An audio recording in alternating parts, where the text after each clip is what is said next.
¿cómo están? Bienvenidos a la primera mesa de opinión de Antioquia. Un placer, como siempre, estar con todos ustedes. A ver, don José ya viene para acá. Usted se vino hoy de luto y yo sé por qué. Ay, ¿por qué? Porque se fue el invierno. Y llegó el verano amarillo, como esta camisa que tengo hoy, Nacho. Deslumbrante y ¿Qué dicen del brillante. amarillo? ¿Qué dice El él? que se dice amarillo, ¿Viste? a su belleza se atiene. Ella Haré es muy honor. humilde, ella no quiso decir nada. Ella es humilde. La que está de luto, Andrea, Sí, está sí, negro así. completo. Negro. Y Durarley. Medio como yo, picnic. Medio picnic. Ah, estos picnics. ¿Cómo sí. están todos ustedes? Qué Pues el placer mantelón. tenerlos aquí. Se sigue moviendo este país, se sigue moviendo todo.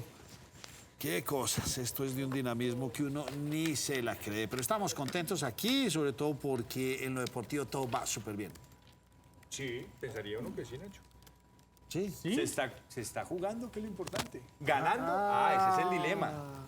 Lo que pasa, Nacho, es que a mí me preguntan, hombre, para mí tragedia es un terremoto, un tsunami, cosas O catastróficas. sea, pero para José Gil, tragedia es que su nacional del alma pierda. Sí, claro, Ahí total. para Mariano- Y para para los la hinchas Sierra. también. Para los hinchas también es bueno, entonces duele. no, Y entonces- para el Medellín también difícil que le saquen el equipo de Copa Libertadores, Nacho, pero bueno. ¿Lo sacaron?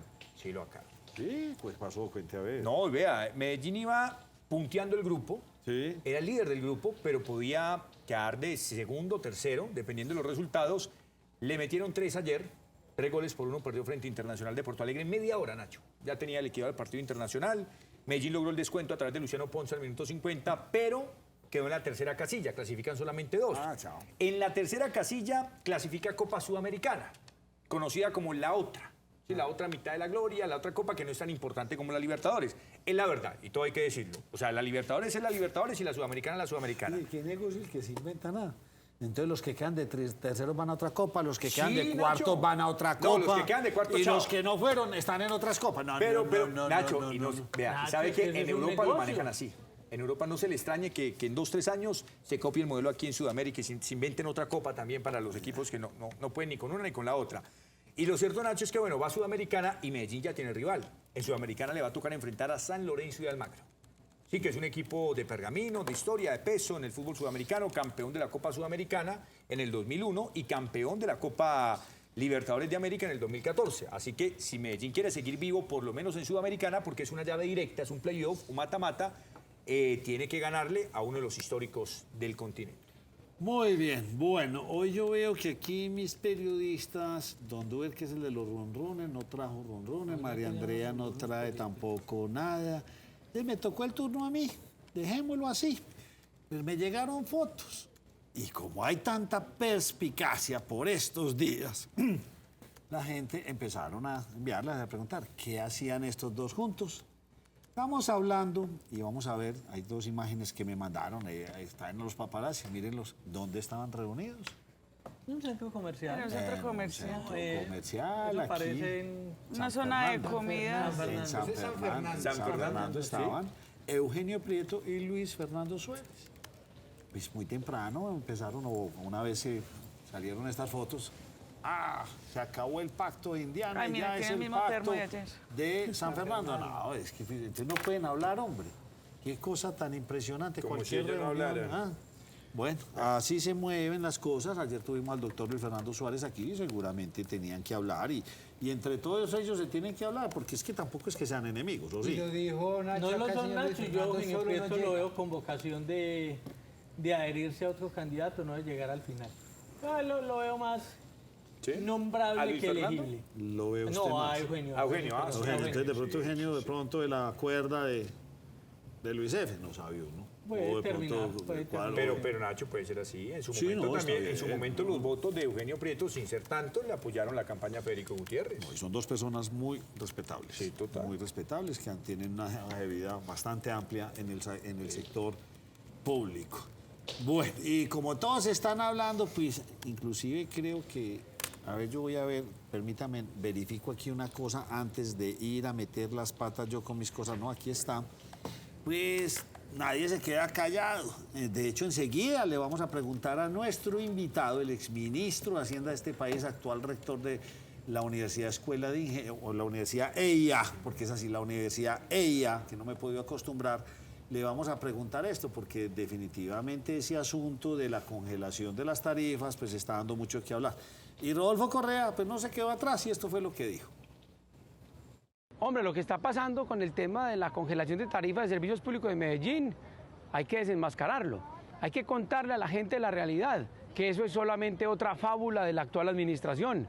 Y es una fábula porque en realidad no se trata de un congelamiento, sino de un diferimiento. Es decir, se está difiriendo el pago para que lo que no se paga ahora se empiece a pagar en el mes de enero del próximo año. Eso es una situación realmente vergonzosa como administración pública, porque estamos diciéndole a la gente lo que no es. Y se lo están diciendo porque realmente la tarifa de servicios públicos es un asunto estrictamente regulado por la Comisión de Regulación de Energía. En el caso de EPM, lo que está pasando es que una tarifa de 200.000 pesos, simplemente este periodo va a dejar de pagar 1.200 pesos menos, que se van a convertir en 400.000 millones en detrimento de la empresa a futuro. Esto está supremamente grave y es impresentable para EPM. Pues el alcalde, por hacerla bien, de pronto le está saliendo el tiro por la culata, y eso lo vimos en encuestas que salieron publicadas ayer, María Andrea. Sí, Nacho, mire, lo que pasa es que Inbamer pues está haciendo una encuesta donde mide la percepción, la favorabilidad y desfavorabilidad de todos los alcaldes y gobernadores del país, pero también la percepción en cuanto a cómo se están llevando las cosas desde el gobierno nacional. Pero yo solamente me voy a centrar con respecto al alcalde de Medellín, porque fíjese, esta medición pues viene, como le decía, cada 2 meses, pero ayer se reveló una nueva medición y pues no le fue para nada bien al alcalde Daniel Quintero Calle. En el nivel, cuando le Estamos viendo preguntaron... al gobernador, a Francia y a Petro. Bueno, eso es para que sepan que también vamos a hablar un poco de ellos. Sí, porque claro, a Petro enseguida le vamos fue también a mal. hablar de ellos. Francia marca y le pero fue en este mal. momento, del alcalde Daniel Quintero Calle, es importante Claro, al fondo se veía destacar Daniel Quintero. que, Ok. cuando se le preguntan, se preguntaron por todos los que están viendo allí en la pantalla, pero refiriéndome al tema del alcalde de Medellín, se le preguntó si a 200 medellinenses se aprueban o desaprueban pues la gestión del alcalde. La respuesta fue demoledora, Nacho. El 67% de los medellinenses consultados desaprueban la gestión del alcalde de Medellín, contra un 30% que lo aprueba. ¿Pero por qué le digo que es demoledora? 2 de cada Porque 3. desde el año de 1995, cuando Inbamer está generando esta medición, pues este es el alcalde con mayor desaprobación en los últimos 28 años, 28 años, que es lo que lleva esta encuesta, Nacho. Y también, por supuesto, se le preguntó a los medellinenses si consideraban que las cosas iban por bien o por mal camino en la ciudad. Y pues la respuesta va también por el mismo corte. Medellín no levanta cabeza porque el 74% de los consultados considera que las cosas van mal. Y rápidamente, con respecto al gobernador de Antioquia, Aníbal Gaviria, pues a él sí le fue un poco mejor. Porque se pregunta por eso. Bueno, un dato aquí para pasar de alcalde a gobernador. Es el segundo alcalde de las ciudades principales del país peor calificado, después del alcalde de Cali. O sea, Cali, Bogotá y Medellín les fue muy mal. Pero Usted enséñame a el hablar ranking de es alguno de así. ellos. ¿Cómo le fue a Sí, yo Claudia tengo López? los Bueno, datos. entonces espere que remate aquí, María Andrea, y voy con usted para que me remate el nacional. Bien pueda, siga, Andrea. Pero el segundo peor calificado fue No, está Daniel bien, sí. Quintero. Ahora, para el gobernador de Antioquia, Aníbal Gaviria Correa, pues le fue un poco mejor porque el 59% aprueba su gestión contra un 34% que no la aprueba. Pero quiero detallar solamente algo, porque recuerden que en este periodo Luis Fernando Suárez, que ayer lo tuvimos acá en esta mesa, pues también fue gobernador encargado del departamento y las calificaciones de Aníbal Gaviria todavía no superan la favorabilidad de Luis Fernando Suárez. Me pareció bastante curioso ese dato, Nacho. Bueno, Andrea Sierra, el resto, cuénteme qué encontró. Mire, Nacho, Cali, absolutamente rajado, la desaprobación. Si a nosotros nos parece llamativo eso que está sucediendo en Medellín, que tiene una desaprobación del 67%, en Cali la tiene en el 77%. Y lo increíble no es eso, lo increíble es que mejoró, porque venía del 83% de desaprobación, el alcalde de Cali, pero no es el único. Mire, estamos hablando, en Barranquilla, por ejemplo, tuvieron aprobación positiva, pero sí está cayendo porque pasó de un 64% de favorabilidad a 55%. En Bucaramanga también fue negativo, con un 61%. No les estaba yendo bien, Nacho, no les está yendo bien. Y hay algo que sí quiero resaltar en Barranquilla. Alejandro Char, en sus 2 periodos, es el alcalde con mayor aprobación del desempeño que ha tenido la ciudad de Barranquilla. con topes más altos del 97% en la aprobación en su primer periodo y en su segundo periodo con el tope más alto en el 95%. Bueno, es habitual por lo general. Y Bogotá, ¿no está Bogotá? Y Es la Bogotá, gran duda que queda. lo tengo acá, tiene una desaprobación del 59%. Con una aprobación del Sí, pero le está yendo 35%. Sí. Porque Pues sobre una todo... desaprobación del No, José, pero usted tiene que 59%, entender Nacho. una cosa. Ningún gobierno, al final de su gobierno, tiene altas aprobaciones. Son muy escasos y, Y es con lo relación a normal en todo el mundo. Peñalosa y a los últimos De hecho, el alcaldes, caso le de va bien. Petro está siendo analizado a nivel mundial y muchos especialistas dicen, no, antes le está Nacho, yendo bien a Petro. pero- Porque a nivel mundial, los Pero es que presidentes y Petro acaba de mandatarios... empezar. No, pero espere, por eso. A nivel mundial es la misma sintonía, lo escuchaban estos días en el programa. Ya presidente recién nombrado, a los 6 meses al año, ya están con desaprobación Nacho, altísima. Que eso Se explica invirtió. mucho por qué las reformas se tiraron en la primera legislatura, porque tenían que aprovechar ese golpe de buena reputación y aprobación que se tenía todavía. Pero en ese es una primer año. tendencia mundial. Pero me parece contradictorio que digamos que lo de Quintero es muy malo con el 67% de desaprobación y que digamos que lo de Claudia López con el 59% de desaprobación no es bajo. 59 no, ¿cuánto es? La desaprobación de Claudia López es del 59%. Ya, no, es que le entendí, no, le Desaprobación. entendí casi al 50, pensé que estaba mi 59%. Ahora, Ahí sí, no, tiene usted toda la razón. Sí, llamativo. Ya cuando usted está ya en el 60, ya sí, ya empieza a hacer la cosa muy crítica. Si usted está en el 50, pues es medio aceptable. Y de ahí para abajo, pues sería maravilloso. No, ahí tiene toda la razón, José, no le escuché el 9. alcaldes en Bogotá que se mantuvieron con una aprobación favorable. El último fue Luis Eduardo Garzón, que se mantuvo con una favorabilidad alta a lo largo de su periodo, terminó con un 67%, 46% cuando le entregó a Samuel Moreno. Ahora, lo de Claudia López, ¿por qué de pronto difiere un poquito con lo de Medellín? Intentando darle luces a lo inexplicable. En Medellín, María Andrea hacía la aclaración, es la primera vez en la historia de Medellín que se tiene una desaprobación tan alta. Lo de Claudia López está en el promedio, es decir, Enrique Peñalosa no tuvo en ningún momento una aprobación que fuera mayor que la desaprobación. De hecho, su desaprobación más alta fue del 80% y estuvo muy en su periodo en los rangos del 60-70%. De desaprobación. Desaprobación. Gustavo Petro lo mismo, su desaprobación fue mayor que la aprobación, estando en los rangos del 65 al 70%. Entonces, digamos que es Medellín siempre era aprobación muy una por encima. constante, ¿no? Es lo llamativo en Medellín. En Medellín la constante era aprobación. Es la Era aprobación, aprobación, sí. por supuesto, sí, señor. Bueno, Creo que es el único señores. alcalde con, bueno, no aprobado. Normalmente Oiga, siempre estuvo aprobación. Don Duber, le cambio de tema porque vamos a hacer un recorrido aquí informativo rápido para ingresar a nuestro invitado. Usted ayer no me contó otro carro que se cayó por allá y el señor creo que murió, ¿no murió?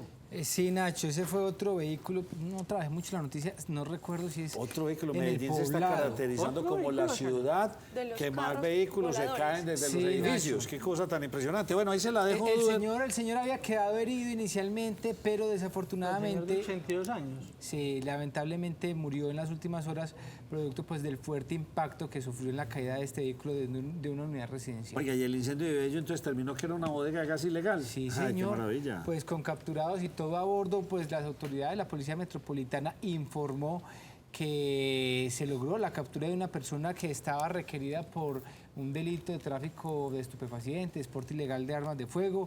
Recuerden, Nacho, que la semana pasada habíamos reportado este incendio que se había presentado allí en el municipio de Bello. Y pues dicen las autoridades que tras ir a inspeccionar de qué se trataba ese lugar, que aparentemente era una empresa que transportaba gas, se dieron cuenta que era una empresa que era ilegal. Y allí las autoridades informaron que en el sector del Salado, pues donde se llevó a cabo esta operación, se logró allí, Nacho, la captura de esta persona. Sí, se logró la incautación también de 740 pipetas de gas, avaluadas en 74 millones de pesos, que eran en las que se distribuía todo el gas ilegal. Dígame, don José, ¿usted que le gustan los runrunes políticos? La semana entrante entrará un nuevo participante a Gobernación de Antioquia. Ahí le dejo. Un nuevo aspirante. Un nuevo ¿Conocido participante. o nuevo? Conocido y nuevo. Luis Ya. Pérez, Luis Pérez Pérez, No, Gutiérrez. señores, Pero- la semana entrante les digo, ya tiene aval, ya está listo y Si no tiene ha aval por cantado nada. partido. ¿Ah? Si tiene Así aval es. para Ah, no, es que ya partido. hasta ahora no le da tiempo de recoger firmas, si no hasta ahora recogiendo No, firmas. ya No, hasta Julián ahora tenían Bedoya plazo sí le da para tiempo, entregar. Nacho. Bueno, se Julián las dejo. Bedoya La se semana encontró. entrante les tiro el run run. Nuevo candidato a participar allá. Nuevo candidato, pero viejo conocido. ¿Alguna Nacho. pista? Viejo conocido. Hábleme de Petro y sus No, pensamientos Nacho, pero- económicos. No, yo no estoy hablando. No, Tengo datos Nacho, de el que guarda primera. noticias, guarda Guarda pesar. Por eso, les doy el pesar. Hoy es jueves, Pero, mañana Nacho, ¿qué- viernes. qué tal que le El salgan miércoles adelante? o jueves se las canto. El miércoles del otro semana. Sí, claro, ¿De otra pero semana? entra otro nuevo participante. Nacho, pero es que el que adelanta así, de pronto le salen adelante en otro medio. No, tranquilo, probablemente no. José, ¿qué dijo Petro?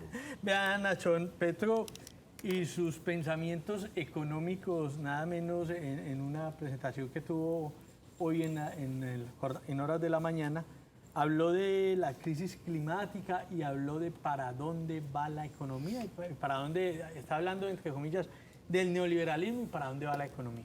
Vea. La irrupción de nuevos pensamientos económicos que debaten, pero también superan el neoliberalismo, pues es una misión que yo creo que debe encarar un gobierno y una sociedad que pretende cambiar. Los cambios no solamente son de política, son de cultura.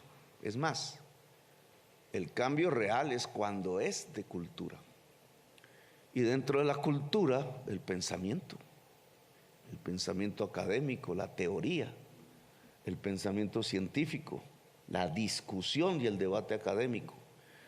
Y creo que aquí en esta universidad bien vale la pena que empiece este gobierno, y le agradezco su papel organizador, César, a abrir escenarios del debate, a que la sociedad colombiana pueda acercarse a esta aventura del pensar que debe traernos faro y luz, como decían los franceses, de la diosa razón, sobre los caminos que hay que construir en el mundo actual.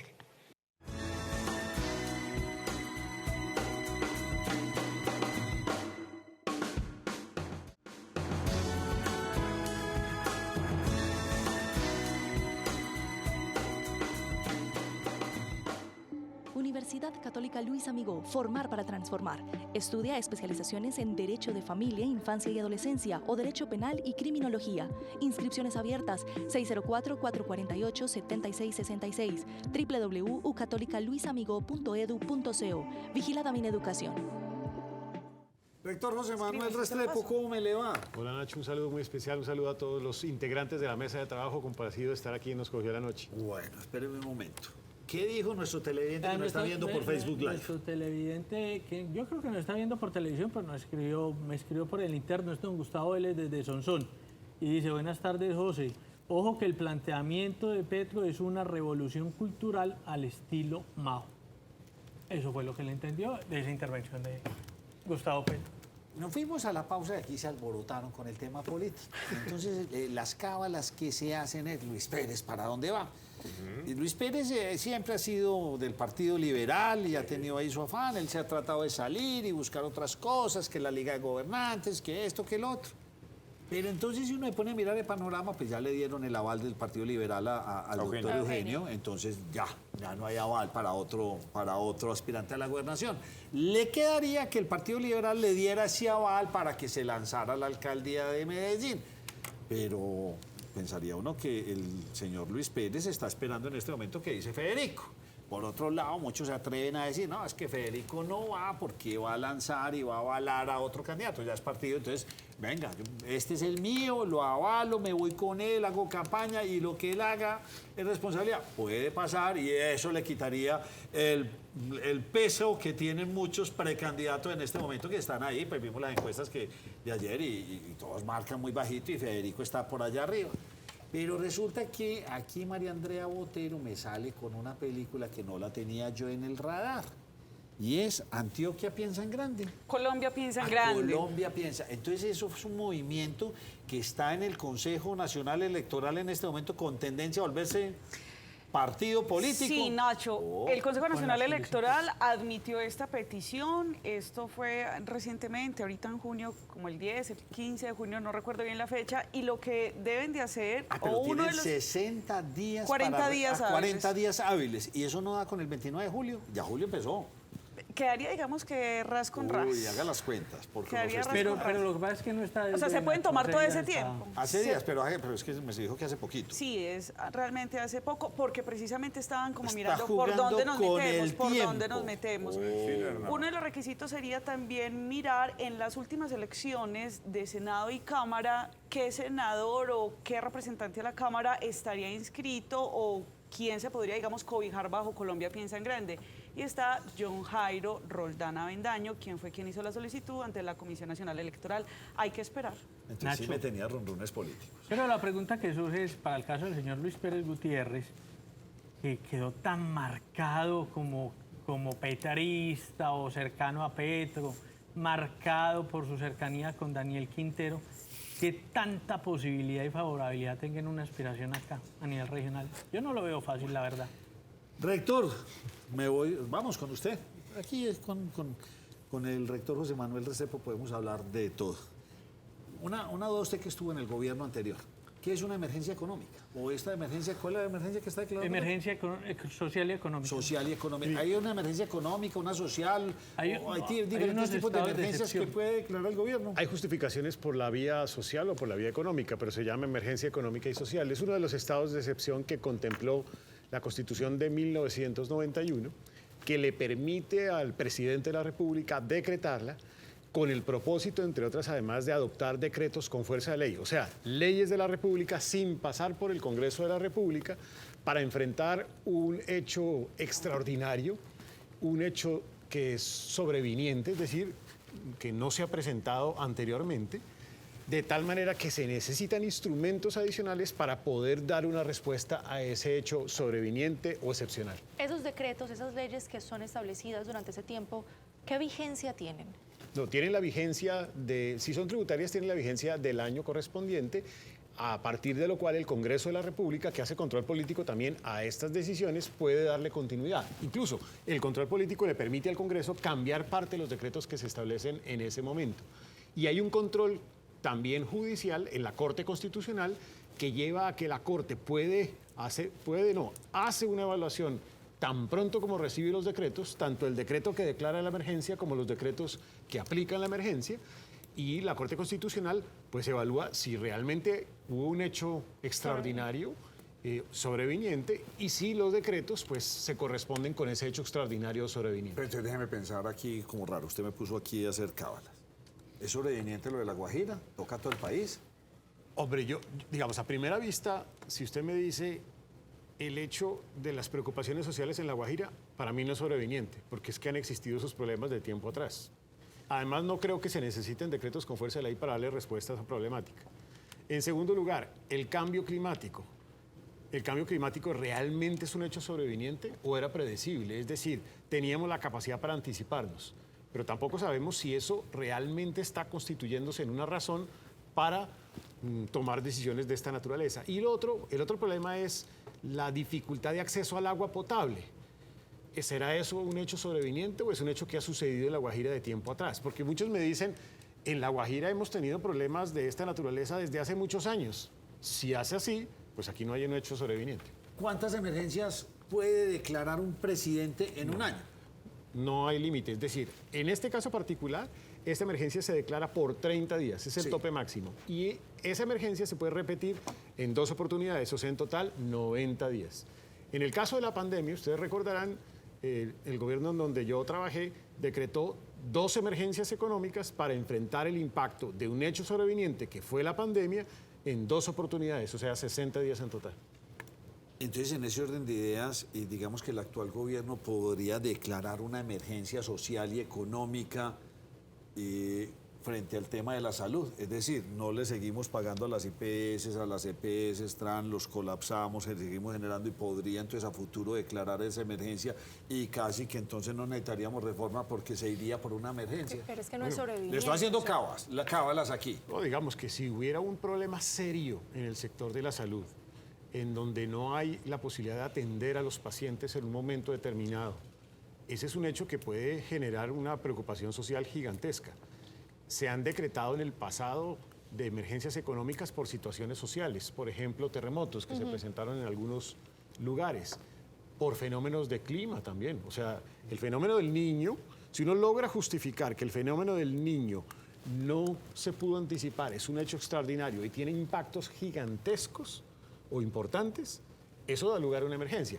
Es, en mi opinión, la única razón por la cual esa emergencia, en el caso de La Guajira, tiene un sustento que uno puede más o menos justificar, que es, llegó el fenómeno del niño exacerba el problema en materia de acceso a agua potable o problemas sociales, necesitamos una respuesta. Lo que pasa es que no encuentro claramente cuáles son las leyes que necesita el gobierno para enfrentar eso, porque si es un problema de presupuesto, pues simplemente vaya a presupuesto, consigue la platica y responda. Doctor José Manuel, 2 preguntas. ¿Esa emergencia quién determina que efectivamente sí se puede o no se puede tomar? A ver, el presidente la decreta. Sí, Y la Corte Pero Constitucional tan revisa. pronto como sale el decreto, hay que mandarlo a la Corte Constitucional. Y la Corte Constitucional arranca un proceso de revisión. Pero ipso facto el presidente decreta el decreto de emergencia económica y los decretos derivados se aplican. Es decir, él tiene la atribución de decretarla. Porque, entre otras, además, él y todos sus ministros responden por ese decreto de emergencia. Responden personalmente con ese decreto de emergencia. Quiere decir que si por alguna razón se extralimitaron en esas funciones, ellos responden. Porque hay una presunción de que el equipo de gobierno más importante tiene una responsabilidad, tiene una atribución y está respondiendo por ese hecho. Pero Y si en la medio de Corte la situación, reversa qué pena, eso. que eran 2. espere que le Eran falta 2, la segunda. Ok. Y en medio de la situación, el presidente puede decretar normas, medidas, leyes económicas para otras regiones del país. No, ahí es donde viene un segundo punto. Si el tema es un problema de Guajira solamente, pues los decretos que se derivan de la emergencia económica tienen que tener aplicación solamente en La Guajira. Porque de lo contrario sería un poquito incomprensible la razón de un decreto de emergencia en un territorio que tiene unos problemas, pero la aplicación en otros territorios totalmente distintos. No, a mí me parece que ahí sí los decretos que se deriven de la emergencia económica tienen que tener aplicación en La Guajira. Si se hacen unas inversiones ya con respecto a esos decretos, si ya hay unas ayudas, unos proyectos que se están desarrollando y la Corte reversa eso, o dice no es válido, ¿ahí qué pasa? Duber, depende del alcance de la decisión de la Corte. La Corte puede decir, a partir de ahora no aplica, o retroceda desde tal fecha en adelante, tampoco aplica. Pero sí es una atribución de la Corte Constitucional. Y en el pasado ha pasado, ¿no? En el gobierno del presidente Ernesto Samper, hubo, si mal no recuerdo, 2 emergencias económicas que fueron fallidas, o tal vez una que fue fallida. Entonces, no es un hecho atípico lo que se ha presentado en este tipo de circunstancias. ¿Cuánto Rector. tiempo tiene la Corte para establecer la exequibilidad Desautorizarlo. de esa? Ahí hay un término definido, no tengo el dato preciso, usted sabe que yo no soy abogado sino economista, pero si mal no recuerdo son cerca de 30 días. ¿Cuál sería la otra herramienta que tendría el presidente Gustavo Petro en caso de que la Corte diga, no, esa emergencia no la vamos a aprobar? ¿De dónde se puede echar mano entonces allí? Dependiendo de lo que necesite dar respuesta. Si se necesitan recursos para encontrarle una salida a un problema de salud, pues entonces eventualmente puede decir, vamos a disponer de una partida del presupuesto de la Nación para el propósito de atender ese problema en salud. Si la respuesta es una respuesta de cómo lograr desarrollar capacidad de acceso al agua potable, pues eso requiere unos recursos y esos recursos pues se van a invertir. ¿Y de dónde se sacan? Del presupuesto de la Nación. Siempre cuenta con la Unidad Nacional de Prevención y Gestión de Desastres, que entre otras además tiene las facultades para poder operar con mucha mayor flexibilidad que otro tipo de actores del Estado. ¿Pero por decreto sí podría girar más recursos? Es que a la larga, cuando uno tiene un presupuesto de la Nación, el presupuesto de la Nación tiene unas partidas, pero hay cierta movilidad para poder ok. invertir. Y la pregunta entonces me quedo ahí. Usted nos decía, yo soy economista. ¿Tiene en este momento el presupuesto nacional, el dinero, los montos, los rublos para atender la emergencia? No se me la gaste ahí porque le tengo dato. A usted que le gustan, ¿sí o no? Tenemos buen dato. Mire para que quede complementada, Se que la supone plata que sí sí. existe, por una razón muy Se supone sencilla. que ¿Cómo va la ejecución presupuestal del gobierno? La ejecución en este momento es una de las ejecuciones más bajas en por lo menos 21 años en la historia del país. Es una ejecución 21 años. Óigame, José. el dato, significativamente baja. Y es una ejecución que requiere por parte del gobierno nacional de verdad una conciencia de que el presupuesto tiene un propósito. O sea, uno no aprueba un presupuesto para tener un presupuesto. Uno aprueba un presupuesto para realizar obras, o gasto social o inversión pública. Pero si yo apropio un presupuesto defino que va a ser una inversión que fue histórica, porque entonces fue histórica en el presupuesto de la Nación del 2023, y no ejecuto, entonces ¿cuál es el propósito de ese presupuesto? Estoy respondiendo a Andrea Sierra. Las platas quedan ahí, entonces lo que usted dice, esa emergencia me da, saco de aquí y la llevo para allá. Con ciertas inflexibilidades y flexibilidades. Si usted fuese en este momento ministro de Hacienda, ¿qué le diría al presidente Gustavo Petro? Mire, podemos tomar de este rubro, mover para acá, pedirle a este ministerio, llevar para allá. No se las ha gastado. No, pero uno, por ejemplo, puede decir, ahí tiene la Unidad Nacional de Gestión del Riesgo. Esa unidad está diseñada para enfrentar riesgos o emergencias. Y hay recursos en la Unidad Nacional de Gestión del Riesgo. Hombre, si ahí se necesitan recursos para atender esta, que es una emergencia o un riesgo inminente, pues ahí hay recursos. Estamos lentos en la ejecución del presupuesto, según lo dice usted, y esto no se veía en 21 años. ¿Esta falta de ejecución del presupuesto afecta las otras ramas de la economía del país? Comercio, vivienda, venta de vehículos, ¿o son dos mundos económicamente diferentes? Nacho, afecta todo lo que es la gestión pública, toda la implementación de la política pública en agricultura, en comercio, en industria, en turismo, en el sector de infraestructura, en el sector de vivienda, en todos los sectores. Hay un principio muy importante en la tarea del funcionario público y es gestionar esos recursos. Pero si no se gestionan los recursos, pues entonces las obras, lo que se ha prometido, pues va a demorarse más en ejecución. ¿De quién es la falta de ejecución? ¿De los ministros o del presidente? Normalmente también cuando arranca un gobierno hay una curva de aprendizaje. Lo que pasa es que esta curva está siendo más costosa de las normales, porque repito, es el peor en 21 años. Pero más allá de eso, yo creo que sí, se necesitan actores a la cabeza de los ministerios mucho más actuantes para gestionar los recursos. Pero ¿sabe cómo funcionaba, por lo menos por la experiencia personal? Había una dirección administrativa de Presidencia de la República, el denominado DAPRE, que nos hacía a nosotros como la tarea en la clase. Cada semana había un cuadro y ese cuadro lo revisaba el Presidente de la República en Consejo de Ministros.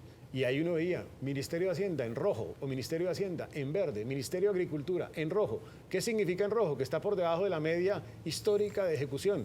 ¿Y qué decía el presidente? Pues se molestaba, y con razón. A ver, ministro, ¿cuándo es que vamos a responder por esto? Las salidas que se están presentando en el gobierno nacional o las movidas del personal, la salida del DAPRE, del despacho, la salida de los ministros, los cambios, que no haya, por ejemplo, ministro de Cultura hasta la fecha, ¿eso incide en esa no ejecución del presupuesto? Sin duda debe estar incidiendo, porque es que las rotaciones de personal en esos cargos directivos sí son sustantivas. Si hay una política central donde un ministro está encima de la jugada, diciendo, hombre, vamos a cumplir al 35%, al 40%, tenemos que avanzar. Y uno como ministro, no es solamente que el ministro diga vamos a cumplir, no, es que el ministro tiene que reunirse con sus entidades adscritas y afiliadas y tiene que decirles, bueno, aquí no se está cumpliendo, tú no estás cumpliendo. Yo lo hacía en el Ministerio de Comercio, Fontur, no estás cumpliendo. Impulsa, no estás cumpliendo, o sí estás cumpliendo. Colombia Productiva, no estás cumpliendo. Me tocaba estar encima de cada uno de los directores de despacho. ¿Usted fue ministro de Comercio? Primero de Comercio, Industria y de Turismo. Hacienda. Y no, es que me metió la palabrita que me gusta, turismo. Estamos en pañales. O sea, todavía no tenemos esa vocación de turismo en Colombia. Pues, o sea, usted ve un Playa Blanca y eso es un caos. El mismo Cartagena se fue degenerando, Medellín lo fue asimilando orgánicamente, entonces de repente que teníamos el primer lugar en turismo, pero aquí no hay ni siquiera una secretaría de turismo, nació recientemente una departamental, pero en lo local. ¿Por qué no el turismo no lo tenemos todavía como en el ADN de un buen negocio para Colombia? Nacho, yo creo que el turismo ha venido desarrollándose. Cuando uno mira las cifras, hay un crecimiento importante, es decir, hace 10 años a Colombia no llegaban más de 2 millones de visitantes internacionales, hoy llegan más de 4 millones de visitantes internacionales. El turismo interno ha crecido, creció en pandemia, por lo menos en 10 puntos porcentuales adicionales. La tasa de ocupación hotelera hoy es del orden del 70%. Se lograron inversiones millonarias en infraestructura hotelera con los beneficios en el impuesto de renta. Que ya se acaban, entre otras, esos días ya se acabaron. Sí, lastimoso, sí. Y pues se ha hecho un esfuerzo hasta donde es posible en temas de infraestructura, de atención al turista. Pero claro, falta mucho de desarrollo. Es decir, todavía estamos lejos de los 40 o 20 millones de países como por ejemplo España, México, Perú y otros. ¿Y qué tenemos que hacer? Pues es un esfuerzo de muchas cosas. Es un esfuerzo de formalización, es un esfuerzo de infraestructura, es un esfuerzo de promoción, es un esfuerzo de conectividad, es un esfuerzo de recursos, de apoyo a los inversionistas. Es un esfuerzo múltiple, no es una tarea sencilla, pero creo que hay oportunidades. Hoy este sector representa, sin restaurantes, 1.4% del PIB. Alto. Bastante. Y puede ser mucho mayor. Y puede ser mucho mayor. De hecho, incluso se ha dicho que con la transición energética es con turismo. El sector de hidrocarburos, 5.6%. Turismo, 1.4%. Para llegar allá hay que multiplicarlo por 4. Lo que pasa es que eso no va a ser tarea sencilla. Exministro, ¿ustedes por qué fueron tan temerosos con el desmonte del mal llamado, que me parece mal llamado, subsidio al combustible, que el gobierno Petro lo está desmontando de una manera tan agresiva? No es de temor, es que el propósito de la estabilización de precios tiene un sentido.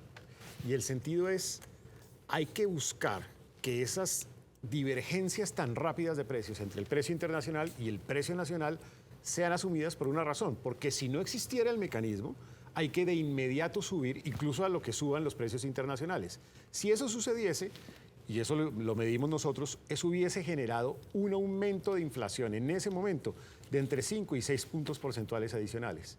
Saliendo de la pandemia, saliendo del COVID-19, eso implicaba un costo social gigantesco, sobre todo para los más vulnerables. Entonces se dijo, vamos a ir gradualmente haciendo ese ejercicio.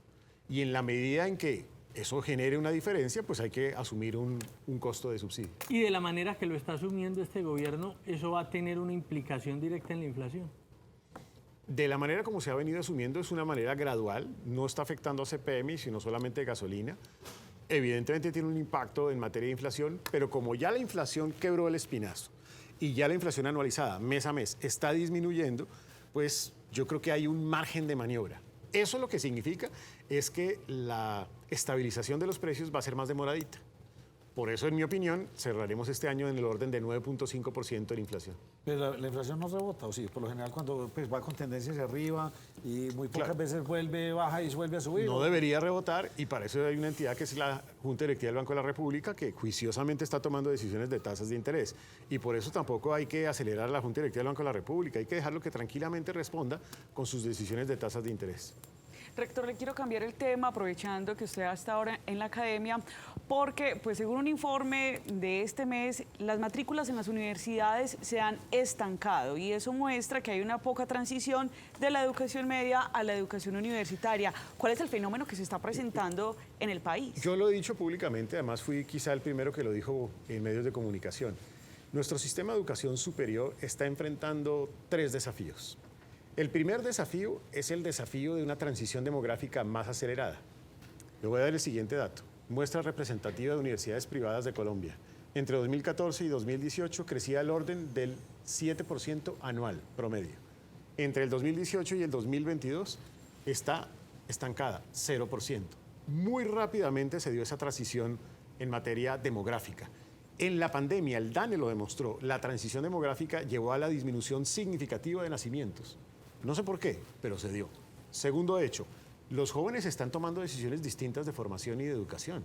Y nosotros tenemos que ser conscientes de esa realidad. Hay un proceso de innovación también en las decisiones de ellos. Y tercera razón, en algunos grupos poblacionales hay jóvenes que están aprovechando oportunidades hoy en el exterior. Todo esto está generando un desafío gigantesco al sistema de educación superior y de allí pues la importancia de las discusiones, por ejemplo, sobre lo que debería incluir la reforma a la Ley 30 de Educación Superior. Y en ese sentido... Espere que remate, María Andrea, en ese sentido. Sí, lo que pasa es que ese segundo punto me llama bastante la atención, especialmente por lo extenso que puede ser una carrera de 5 años o unos cursos que te puede demorar 4 meses para que incursione en el mundo digital. La universidad, no hablo de la que usted dirige propiamente, sino en términos generales, ¿qué ofrece en ese sentido para el país? Además que estamos hablando ahora de la 4ª revolución industrial. Hoy en día hay avances importantes que se podrían aprovechar, pero creo que la reforma a la Ley 30 debería incorporar mecanismos que faciliten ese proceso. Por ejemplo, por la vía de lo que se ha denominado el Marco Nacional de Cualificaciones, lograr que ocupaciones puedan tener un reconocimiento incluso de acumulación de créditos. Integrar de mejor manera la educación técnica, tecnológica y universitaria, fortalecer la técnica y tecnológica, tener ofertas mucho más ágiles al ser diseñadas. Mire, hoy en día usted crea un programa en la universidad Y en el Ministerio de Educación Nacional se demora 3 años en el proceso de aprobación. Eso no puede suceder, porque entonces ¿dónde hay innovación? En 3 años ya cambió todo. Ya es otra cosa totalmente distinta. Hace 3 años ni siquiera hablábamos de inteligencia artificial o de ChatGPT. Hoy en día esto ha revolucionado el mundo. Entonces, sí necesitamos una reforma al sistema educativo en donde el sistema de aseguramiento de calidad, el sistema de autorización y de creación de programas sea mucho más innovador. Rector, entonces el gran reto de las universidades en general es formar para lo que hoy el mundo necesita y requiere. Para lo que necesitamos en 5 años o en 10 años. 5 o 10 años, no lo que están haciendo hoy. Las universidades tienen que anticiparse.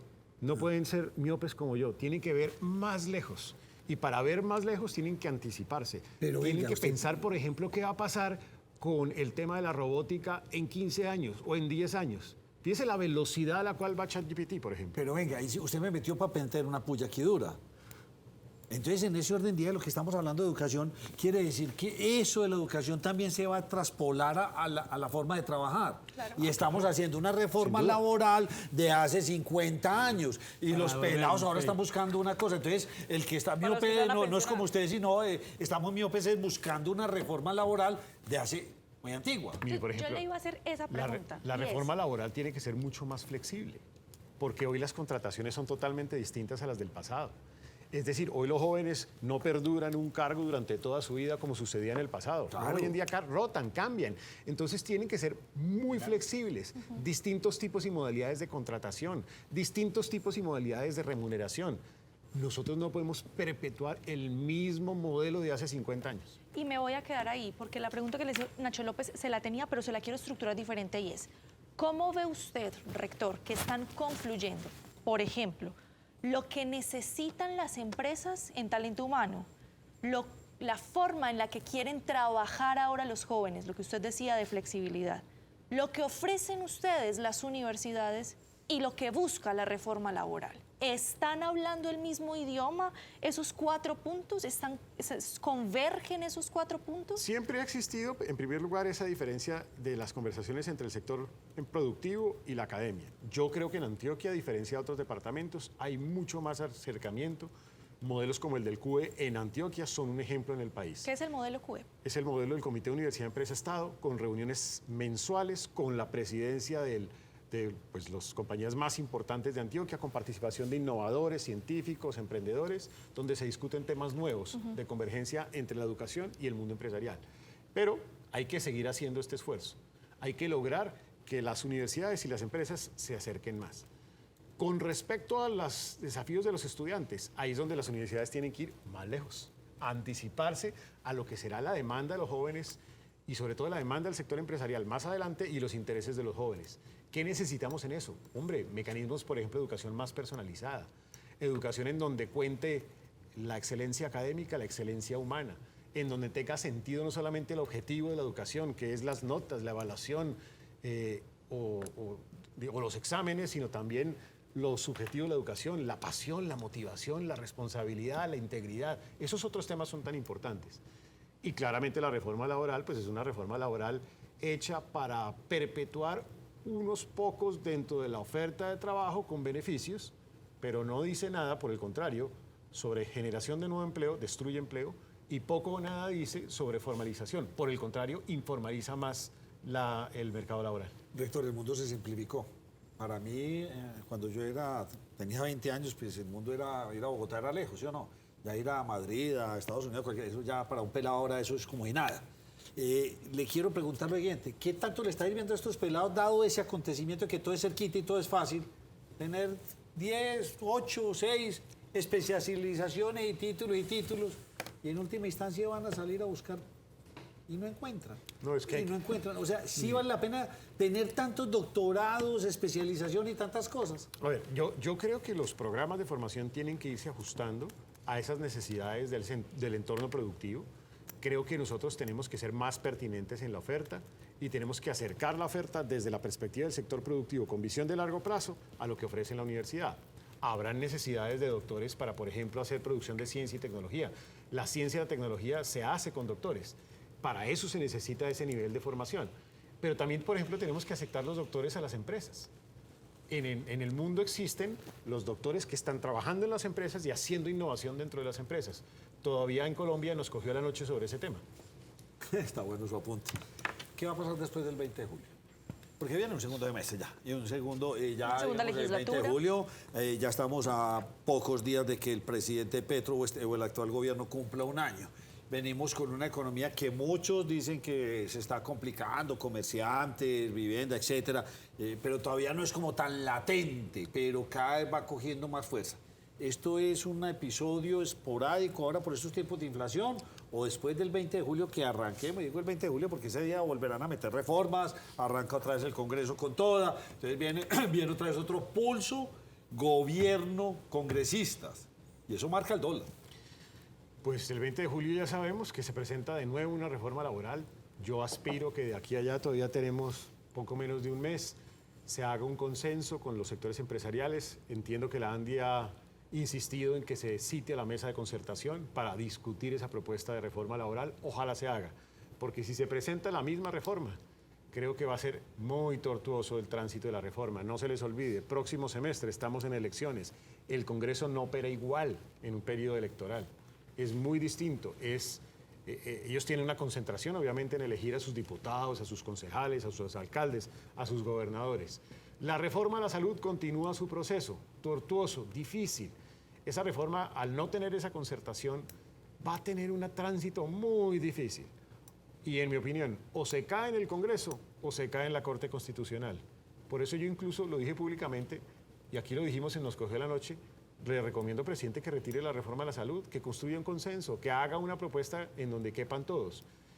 La reforma pensional creo que tiene la mayor probabilidad de éxito en el Congreso. Seguramente se le van a hacer ajustes, pero tendrá una mayor probabilidad de éxito en el curso del Congreso de la República. Ahí están pues las tres claves y viene ahora la educación, ¿no? Bueno, pues yo le estaba preguntando al economista. Y la economía después del 20 de julio, cuando empecemos todos estos, o sea, tenemos elecciones regionales. Además es que los congresistas y representantes a la Cámara, a diferencia del presidente, son reelegibles. Entonces se están cuidando.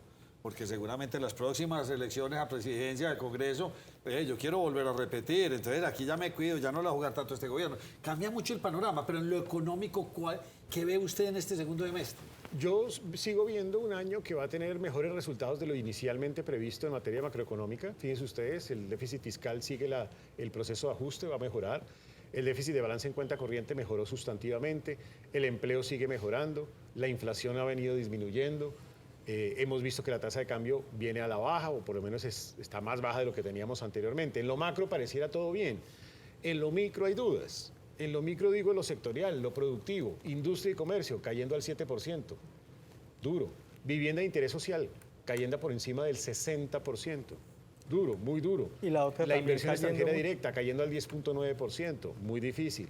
Es decir, muchos sectores están muy golpeados en este momento. Pregunte usted sobre venta, por ejemplo, de automóviles nuevos o de motocicletas, cayendo también a doble dígito. Es decir, hay muchos sectores muy golpeados en este instante. ¿Por qué creció la tributación? Creo que fue en un 13% los recaudos de la DIAN. La tributación depende en buena medida del resultado de crecimiento del año anterior. O sea, sí, obviamente, es de las ventas y sí, yo estoy pagando lo del año pasado. Usted ve renta volando. Ok, Pero usted por ejemplo, probablemente el año entrante sí la debemos a ver que se rebaja. Pero usted, por ejemplo, ve impuestos en comercio exterior muy pegados al cero. ¿Por qué? Pues porque la importación está cayendo. ¿Y por qué está cayendo la importación? Porque se desaceleró la economía. Entonces, ahí usted ya empieza a ver el tono de lo que será el recaudo siguiente. Marcará entonces, José, la economía de este país, este proceso electoral en el que estamos ya 4 meses. Sí, Nacho, pero hay algo, exministro, y ahí lo trato como exministro de Hacienda. Usted nos pinta unas cifras macro que en general son positivas y estamos en medio de un gobierno del cambio al que muchos le tenían pánico. ¿Cómo entender que en medio de ese gobierno del cambio en el que muchos tenían cambio hay unas cifras macro positivas? Hay unas cifras macro positivas que se derivan de vientos de cola. Es decir, hay un viento de cola en materia de crecimiento. Hay un viento de cola en recaudo tributario porque depende del resultado del año anterior. La inflación se logró contener por el esfuerzo de la Junta Directiva del Banco de la República, de subir a tasas de interés. El empleo, muy seguramente es por viento de cola, porque ya los sectores que están viéndose afectados pues van a tener dificultades de empleo. Por ejemplo, construcción. Si usted sigue cayendo al 60% en BIS, el próximo año va a tener un efecto de por lo menos 500.000 empleos menos. O sea, es un efecto sustantivo. Entonces hay unos elementos de viento de cola. Un parte del comportamiento de la tasa de cambio también en el fondo es que muchos frente a la incertidumbre se asustaron después, de alguna manera, frente a que esa incertidumbre como que no se materializó porque hay dificultades en la institucionalidad en este momento, pues se tranquilizan. Vamos a ver después del 20 de julio cómo, si se tranquilizan más o se intranquilizan más. ¿Cómo reactivar nuevamente, por ejemplo, el sector de la construcción que se ha visto tan golpeado?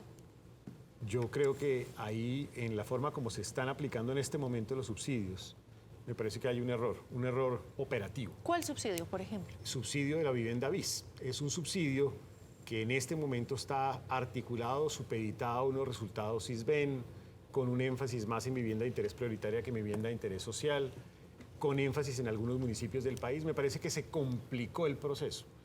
Anteriormente los subsidios BIS eran muy sencillos. Se aplicaban, funcionaba y operaba y las cifras de vivienda venían creciendo. Me parece que ahí complicamos el escenario. Creo que hay un énfasis, entre otras además en el plan de desarrollo, en vivienda rural y en mejoramiento de vivienda, pero ni con el uno ni con el otro vamos a tener grandes cifras. Durante la pandemia se impulsó algo que se llamó el subsidio FECH, que era para compra de vivienda, de segunda vivienda. Se acaba para de novis. aprobar un recurso adicional en la adición presupuestal para ese propósito en un monto, afortunadamente porque se había dicho que no se iba a implementar. Creo que Hacienda respondió positivamente en esa dirección porque es consciente del impacto que esto puede tener en el empleo, pero es muy importante. Remato ya esta entrevista con usted y agradeciéndole que nos haya acompañado.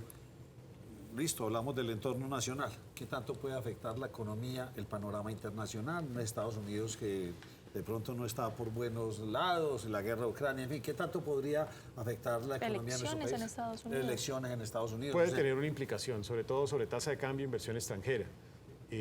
Si hay un escenario de cambio político en los Estados Unidos, puede tener una influencia también sobre nuestro país. Nosotros estamos pendientes de qué va a suceder, si va o no a haber una recesión en los Estados Unidos. Ahí nos podría afectar porque es nuestro primer socio comercial. Luego afecta las exportaciones de este país. Ya los está afectando. Primeros 5 meses del año, exportaciones están cayendo después de haber tenido en 2022 récord histórico en el valor de exportaciones. Entonces, ahí hay un impacto. China, otro impacto. Europa también, las dificultades económicas de desaceleración pueden afectarnos. Y en general, si hay situaciones de incertidumbre por guerras o situaciones de esta naturaleza, podrían afectar tasa de cambio. ¿Alguna otra pregunta, señores? Quedaron satisfechos. Rector José Manuel Restrepo, gracias por habernos acompañado y gracias porque la academia... Nacho, la una universidad, preguntita ella está aquí. cortica. Ah, bueno, hágale. Usted nos estaba haciendo unas, entre comillas, predicciones de lo que usted espera a final de año. Ya nos está diciendo, nos habló de inflación, pero usted cómo espera, cómo va a terminar el dólar, a cómo... ¿Por qué no nos da un poquito de lo que usted proyecta finalizar el año? Inflación, de los grandes indicadores. Inflación 9.5%. Un dígito. Un dígito. Un dígito. Yo calculo que el crecimiento va a estar del orden de 1.8, 1.7%, mucho mejor de lo que se prevía por parte del Banco de la República. Tasas de interés no van a bajar tan rápidamente como estamos pensando, porque o si no, seguimos en un escenario inflacionario. Déficit fiscal, vamos a lograr de nuevo, como en 2019, por lo menos equilibrio fiscal al cierre de este año 2023 y una mejoría significativa en el déficit de balanza en cuenta corriente. Tasa de cambio, mi querido José, hay dos tipos de tontos, el que dice para dónde va el dólar y el que le cree. Es más difícil de prever porque la volatilidad es sustantiva y depende de muchos factores nacionales e internacionales, así que dejemos a otros gurús tontos que digan esa tontería.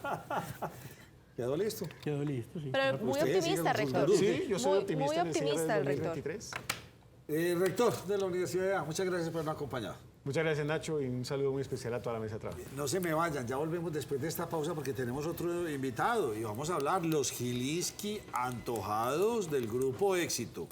Vaya, vaya, qué interesante todo esto.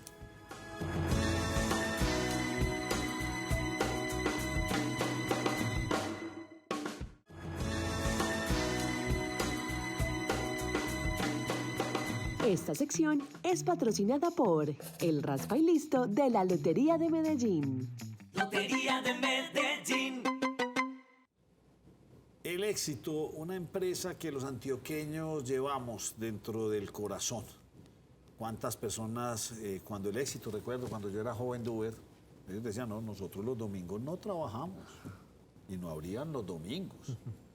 Entonces la gente se iba a patinar a los parqueaderos del Éxito con patines de ruedas de hierro. No se iba a patinar allá, rico, ¿sí o no? Yo tuve la oportunidad cuando era pelado, tenía un compañero que era un hijo de los antiguos dueños del Éxito. De los toros. De los toros, Andrés Toro. Y nos íbamos y nos invitaban un domingo. ¿Y sabes qué hacíamos? Íbamos y desordenábamos el Éxito de Colombia.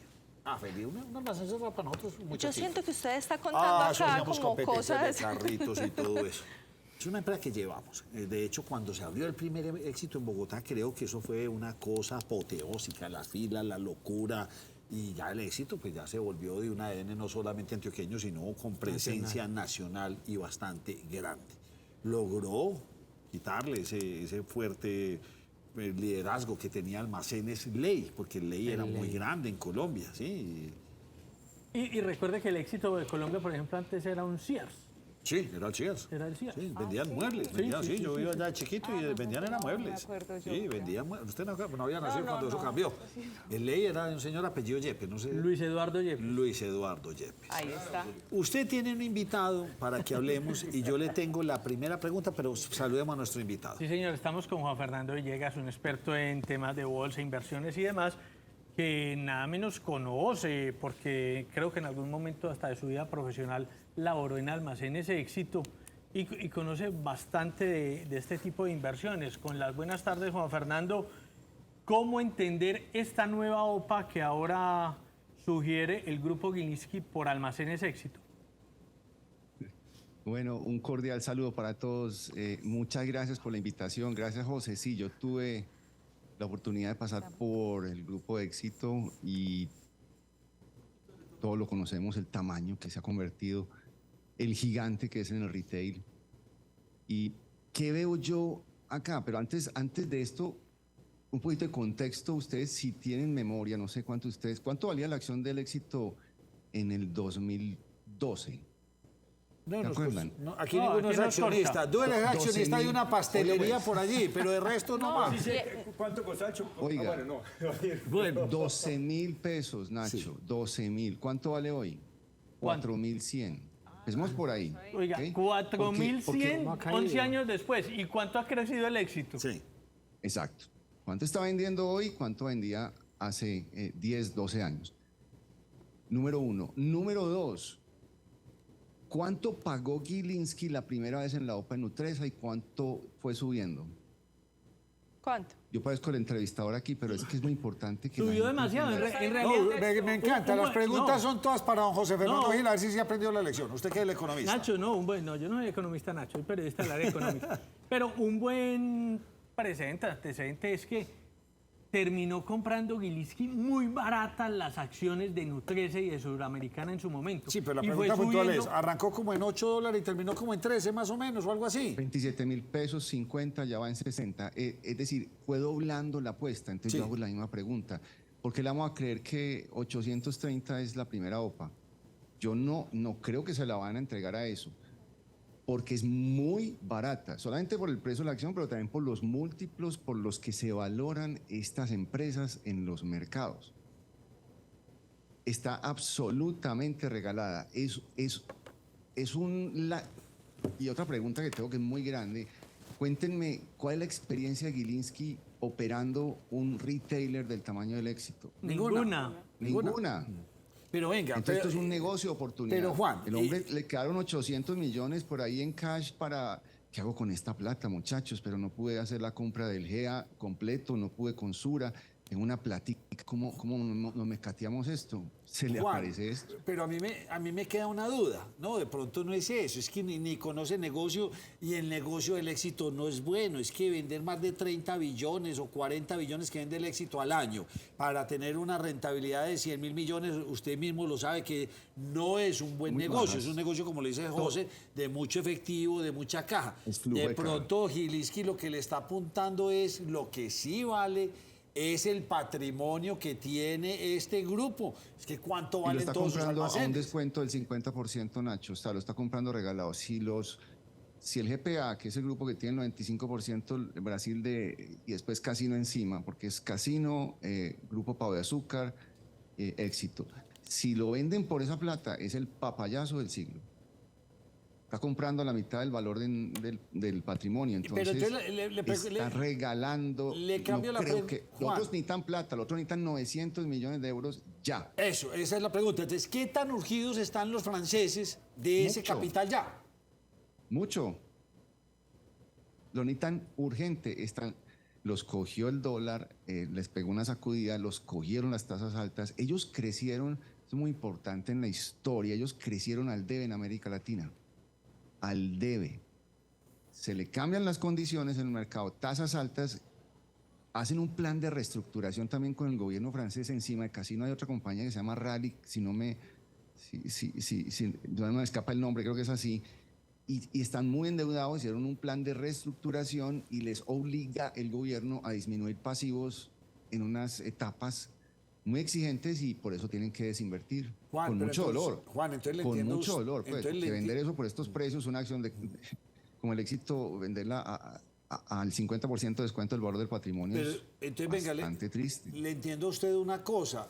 Usted, Gilinski ofrece 800 y pico, 836. 900. Bueno, 836. Usted está diciendo que la está comprando de cuenta. Es decir, la valoración de esas acciones puede estar por el orden de los 1.600, 1.800 millones de dólares, 2.000 millones de dólares. ¿O cómo es ese negocio para que nos lo explique? Sí, la está regalando porque ¿cómo se vende la propiedad raíz? Por el metro cuadrado. Entonces uno está en un buen barrio, entonces el metro cuadrado tiene un precio, en otro más alto, en otro más bajito.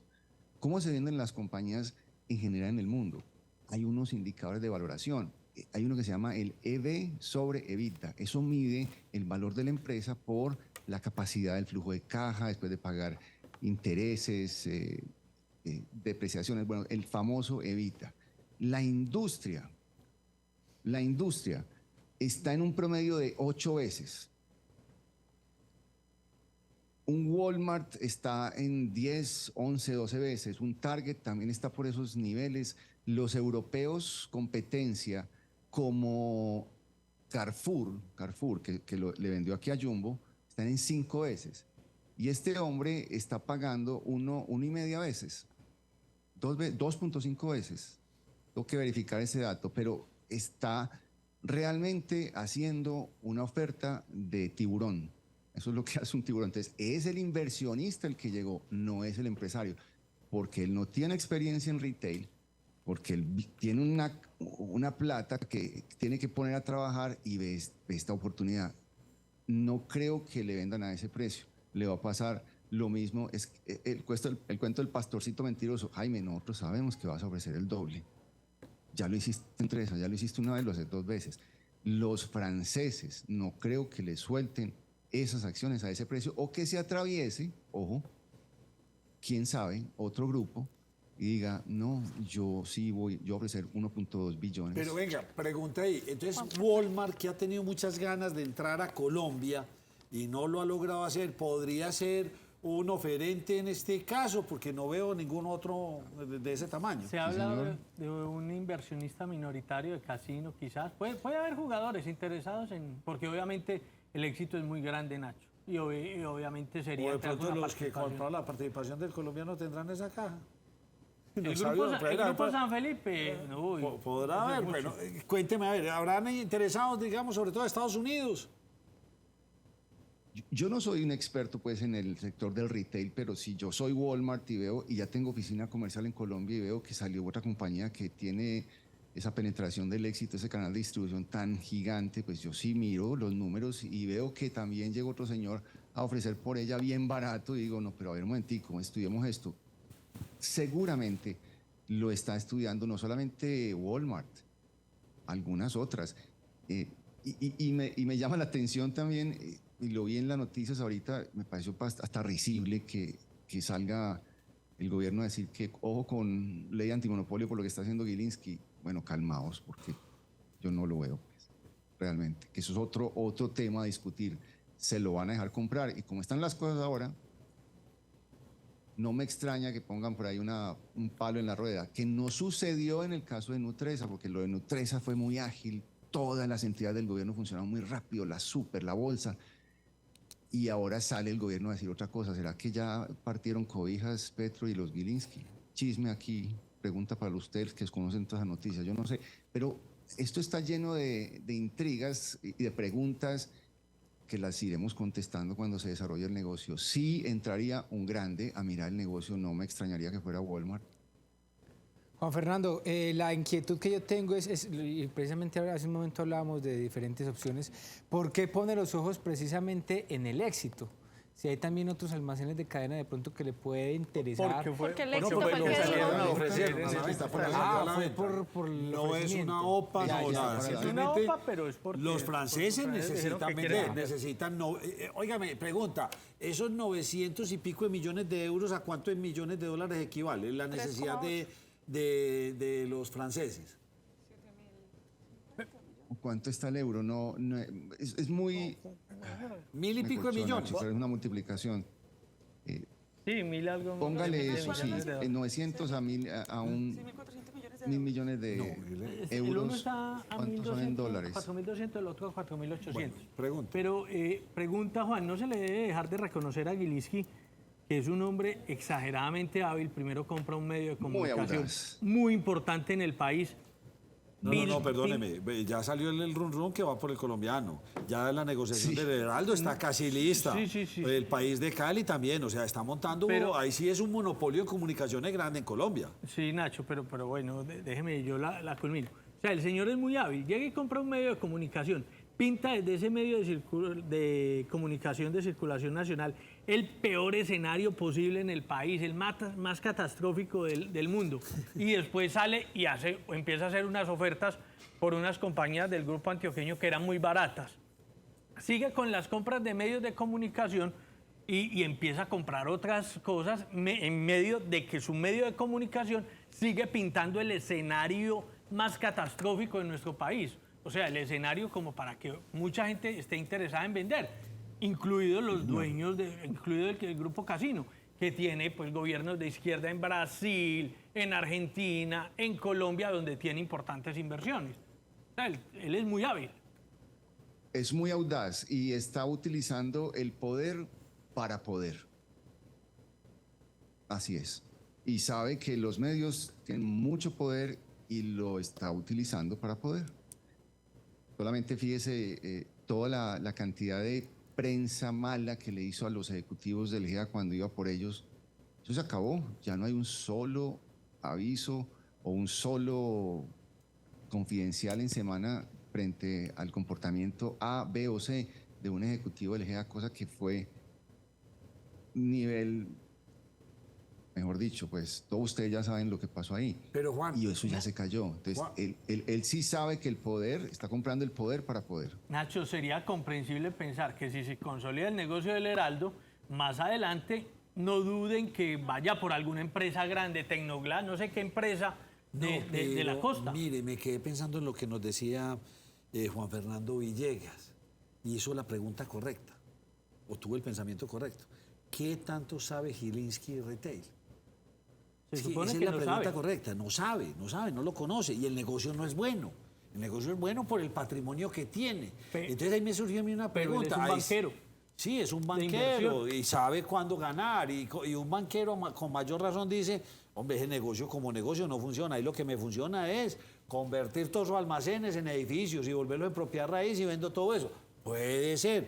Y mi pregunta va más allá. ¿Cuánto empleo genera el éxito?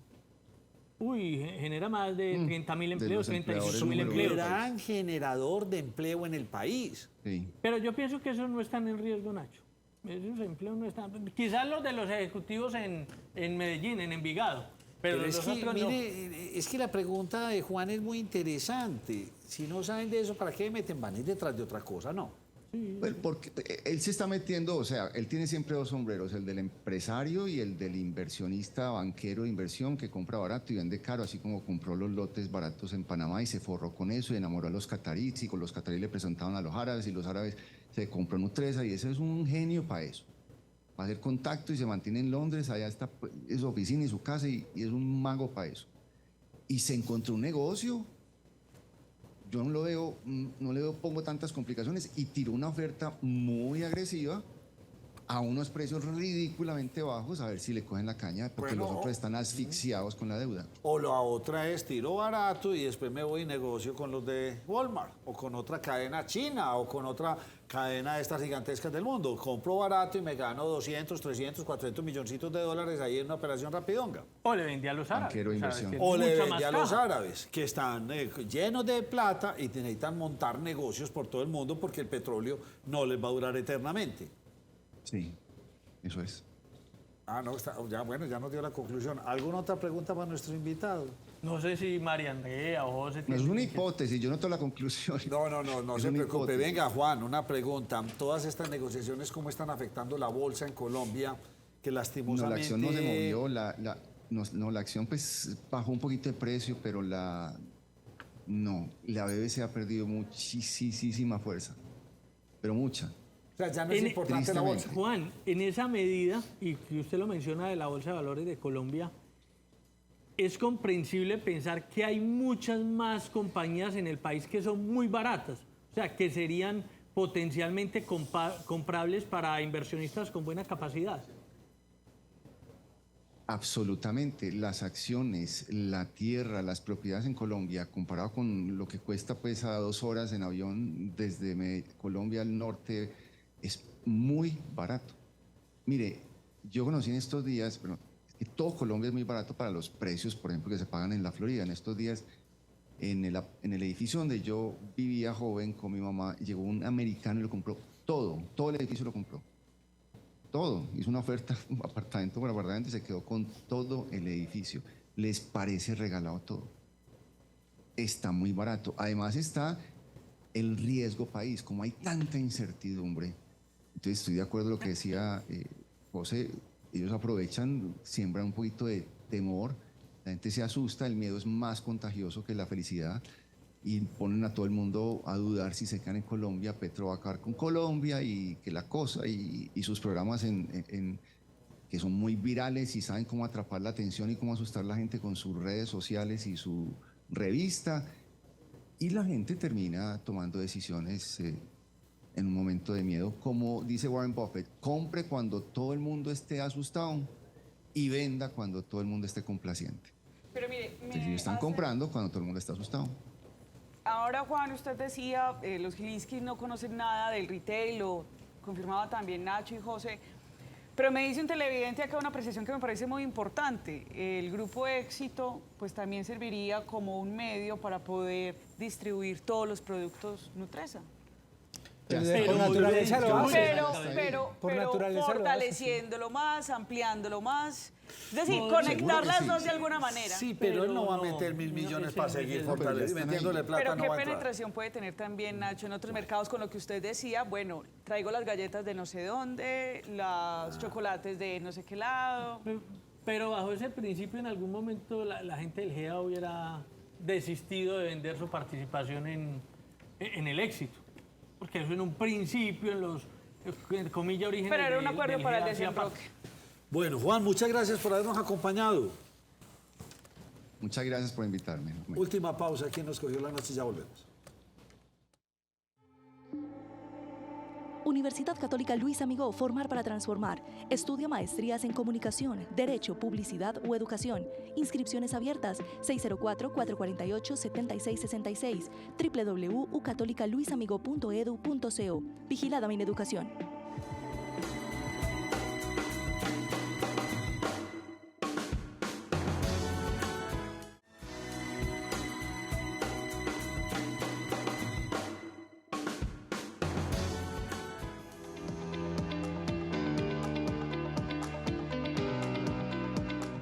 Depencarga ha iniciado un programa de formación a 50 mujeres como auxiliares logísticas y montacarguistas en nuestro país. Aquí, en compañía de la Fundación Acertar, la Fundación Nutresa y Educarga, queremos ampliar las posibilidades de empleo, de formación, de inclusión a nuestras mujeres en las áreas operativas logísticas. Según cifras del DANE, apenas el 11% de las mujeres ocupan cargos operativos logísticos y desde Depencarga hemos visto una oportunidad para todas aquellas quienes quieren formarse, quienes quieren trabajar en esta área, para que accedan a su primer empleo y a mejores oportunidades de desarrollo. Esperamos llevar a cabo durante los meses de junio y julio toda esta actividad y entregar estas mujeres al sector logístico colombiano para que puedan desempeñar estos cargos tradicionalmente masculinizados. Creo que este es el primer paso hacia la inclusión y equidad de género en nuestro sector. Estamos muy contentos y felices de llevarlo a cabo e invitamos a todas las empresas del sector logístico a que conozcan nuestra escuela, a que conozcan el programa, a que conozcan estas mujeres que muy seguramente pueden prestarles buenos servicios en cada una de sus empresas. He aprendido muchas cosas, como manejar lo que es el dron, aprender a manejar el estibador, cómo se utiliza el montacargas, qué tipos de montacargas hay. Es una experiencia que deja muchas huellas. Oiga, qué bueno que Egan vuelve al Tour. Sí, Nacho, vuelve Egan Bernal, nuestro campeón del año 2019, junto a otros 4 colombianos. Pero mire, lo que llama la atención es que dentro del panorama también aparece Daniel Felipe Martínez, que está en el mismo equipo de Egan Bernal. Aparece Rigobert Urán, que va a competir también el Tour de Francia, Esteban Chávez y Harold Tejada. Los 5 escarabajos que estarán en la ronda francesa. Por fin la personería se va. Sí, Nacho, para una sede digna que se merece. Por fin. La personería de Medellín, pues ayer el personero William Jeffer Vivas hizo un convenio interadministrativo y fue ayer a raya de que empezara hoy la ley de garantías para que la alcaldía de Medellín le cediera un bien inmueble en comodato. Esto va a ser el piso 8 y 9 del edificio que queda en la Plaza de la Libertad. Este es el contrato por 60 meses. Recordemos que esta sede de la personería siempre se inunda, se dañan los computadores, los trabajadores se enferman. El programa viene con paraguas. Sí, y se van a trasladar, Nacho, se espera que ya en el mes de noviembre empiecen a hacer el traslado. ¿Averiguó para quién queda esa sede o en qué la van a utilizar? Hay una ¿De parte, piscina subacuática? Hay una parte de la sede, Nacho, que la van a utilizar para la atención a los usuarios, o sea, la atención rápida, pero una parte, pero lo que son la mayor cantidad de funcionarios, sus equipos y todos sus archivos se van. Muy bien. Benedetti sigue dando de qué hablar. Sí, Nacho, y ha dado mucho de qué hablar. Miren, lo que pasa es que volvió a aparecer a la luz pública porque el embajador, que todavía es embajador de Colombia ante Venezuela, pues apareció hoy para aclarar las razones por las que no se ha apartado del cargo, a pesar de que el pasado viernes 2 de junio el mismo presidente de la República había confirmado la salida tanto de él como de Laura Sarabia luego de que se diera el escándalo de los audios. Él sale a decir, abro comillas, aclaraciones: una, nunca he dudado de la imparcialidad de la Corte, excepto de la magistrada Lombana, quien ha demostrado su interés personal en mis procesos. Pero el segundo es tal vez la aclaración más importante. Adelantaré desde territorio colombiano el proceso de entrega y empalme de la embajada en Venezuela. Quiero ser explícito. No conservo el cargo, ni por el fuero, ni por el sueldo. Ahora, también hay que agregar que el gobierno nacional... ¿Por qué? Ha dicho, no, él dice que está en el proceso de empalme y no le van a pagar por ausencia del cargo, entonces tampoco va a tener derecho a ese dinero que tenía pendiente. Don Duere, cerremos con una noticia de esas bonitas. El perrito rescatado en el río. Sí, Nacho, una noticia positiva, porque mire que hoy en la mañana, pues un perrito que bajaba por las aguas del río Medellín y fue avistado por algunos ciudadanos que avisaron a los bomberos, fue rescatado por fortuna con vida. ¿Pero cómo así? ¿Estaba flotando por el río? Sí, Medellín, iba en el río, iba bajando por el río. ¿Y esto en dónde fue? Lo lograron rescatar a la altura de la estación Poblado. Los bomberos tiraron los lazos, ahí ven, y lo rescataron. El perrito no se podía mover. Se habla que del cansancio que tenía por la supervivencia. Un médico veterinario lo está revisando, lo llevan a la Perla y pues allá está. Seguramente quedará a espera de que aparezca el dueño o un alma generosa que lo quiera adoptar. Mañana, Nacho, mañana nos conectamos con si ustedes. me permite rápidamente una información de última hora.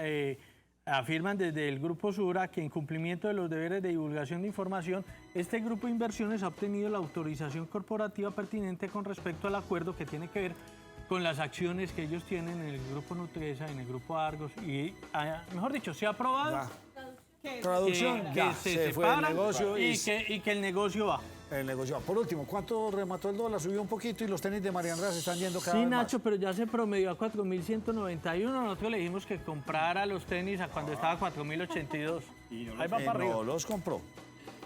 A ustedes, gracias por acompañarnos. Mañana los esperamos en la primera mesa de opinión de Antioquia. Estos son los recomendados de Nos Cogió la Noche. Agenda una cita de valoración con la doctora Alexandra García y conoce si puedes hacerte procedimientos de cirugía plástica con la técnica de anestesia local o, si lo prefieres, con anestesia general. 304-209-5064.